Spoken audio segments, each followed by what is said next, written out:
What's up guys, it is That Pentagon. I'm here again with another video, and today we're going to be covering this recent game update notice, which is a massive one. Like, honestly, one of the most massive, maybe the most massive we've seen this year. Like, I don't know, this one's kind of crazy. That being said, let's get into it, let's talk a bit about it, and I'll give you guys my thoughts. And I think there's a little bit more on Discord that they had posted in the game news that they don't actually put in here, so maybe I can give you a little bit more context on how this is going to work. But either way, let's get into it. So, new hero conversation feature in the Heroes Chronicle. After non-superheroes are fully awakened, and I just want to say for context, I believe it said on Discord, yeah, it says right here, that you can't, like, superheroes that can only participate if their Doomsday weapon has not been upgraded. So a transcended hero is not applicable to be used in this event. That is just a little bit of context, but this is kind of unrelated to what this is. After non-superheroes are fully awakened, and superheroes have skills fully transcended, so heroes that don't have a super weapon are fully awakened, and then heroes that do have the super weapon are fully transcended. Their excess hero fragments and energy cores can be converted into hero conversation slips. The use of hero conversation slips to draw for permanent attribute bonuses and rare items, making your journey of growth more effective. So, I mean, obviously we don't really know how much it's going to cost, how easy they're going to be to get in, like, number compared to, like, a fragment, and how much these attribute bonuses are going to be impactful. But it is something that I guess you can take note of. It does seem like it'll be pretty important. But let's get into the next thing. New Heroic Legacy event. This is the more important one to me. During the event, you can fully swap the development progress of 2 legendary heroes, including hero level, star rank, skill level, and awakening. So from what I understand off this, you don't get to just obtain the hero because you wanted to. You have to still obviously get the hero, but you can change and swap your, like it says here, your hero being level 60, star rank, give it your 5 stars, etc., right? Or sorry, not 5 stars, all its skills awakened, and whatnot.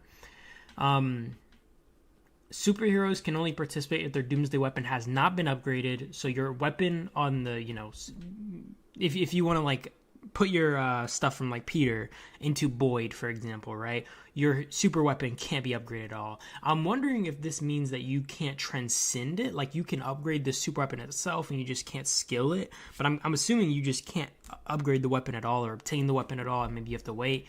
That, or maybe it's the other way around. I don't know. I guess we'll end up seeing. But Catherine Calamity, Master Jin, Jaden, Maxine Wincott, Nora, Marco, Aerie, May, Jack, and all future crossover heroes are not eligible to participate.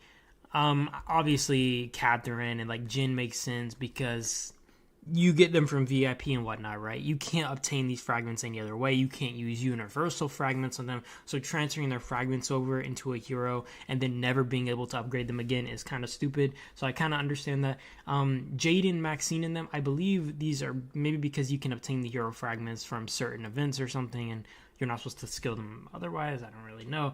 Nora, maybe it's because she's, like, an early game hero that you get a ton of free fragments for, so they're just protecting their bottom line. I don't really know. And then they just do the what's it called, crossover heroes, which cost, like, double fragments, which I don't really care. I don't really mind. I think the update's still really good to me personally, as of now.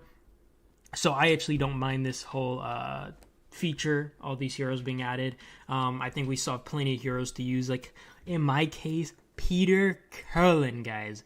This hero has been in my lineup, dusty, musty, just greasy, taking up room for the longest time, and now I can finally put him to use. I can put Hank to use. I can put these freaking dog water heroes to use. But let's keep going. The eligibility. Federation history has to be 49 days, commander account age being 45 days, and headquarters being level 10, above. Each commander can pass down their hero legacy up to 4 times. The eligible commanders can participate after the update. I do want to note, by the way, I believe it says you can only do this to 2 heroes. So during the event, you can fully swap development progress of 2 legendary heroes. So from what I understand is, could it be that maybe One, which I think is the less likely option, this is a concurring event. So let's say it happens like every half a year. I don't really know, but let's say it happens every half a year. Maybe you can only use these this many times in your account's life period. Or perhaps you can do like, let's say, a half awakened hero, and you can transfer the skills onto that other hero, and then you can choose another hero that's half leveled, and you can transfer its maybe XP, skills, etc. onto the main hero. I don't really know if either of these are going to be the option. Honestly, the second one seems kind of odd to me because even think about like the hero star rank, right?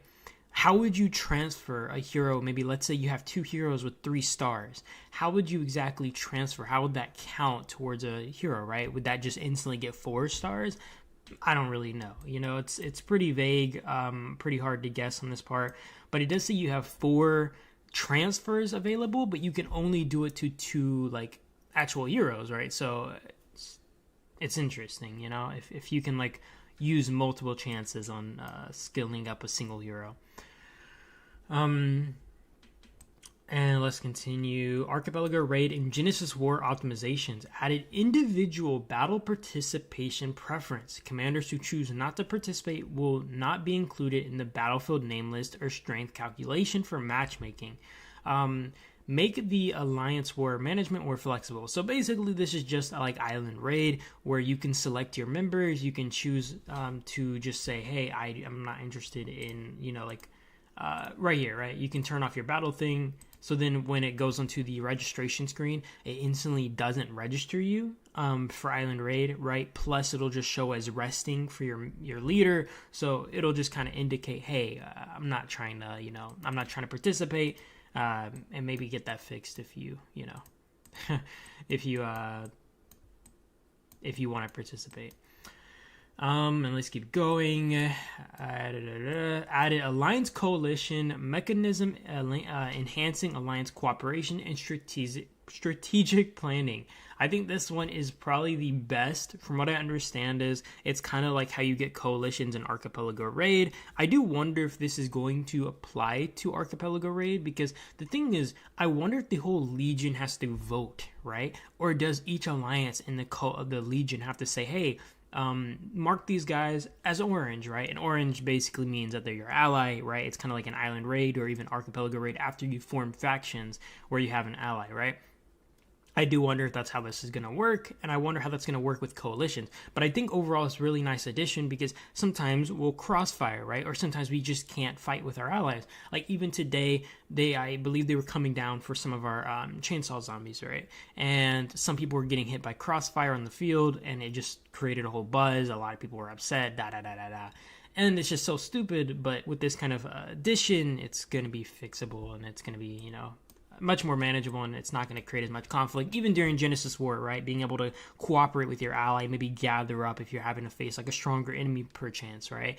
You can actually fight together instead of having to play really passive on a murder ball because you don't want to get like accidentally clicked on. You get what I'm saying? So it is really nice. And let's continue. District Showdown optimizations.